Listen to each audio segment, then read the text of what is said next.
প্রিয় দেশবাসী, আসসালামু আলাইকুম। এই নির্বাচন শুধু ভোটের লড়াই না, এটা আমাদের ভবিষ্যতের লড়াই। এটা অন্যায়ের বিরুদ্ধে ন্যায় প্রতিষ্ঠার লড়াই। এটা দুর্নীতির বিরুদ্ধে সততার লড়াই।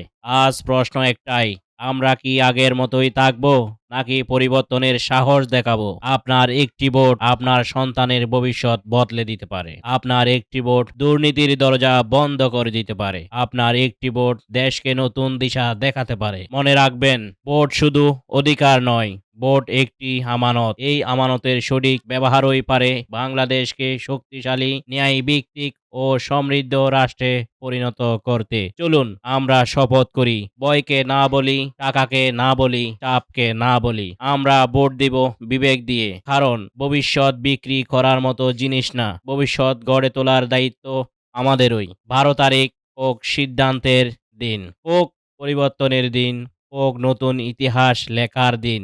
আপনার ভোট, আপনার শক্তি, আপনার সিদ্ধান্ত, আপনার বাংলাদেশ। প্রিয় জন্মভূমি।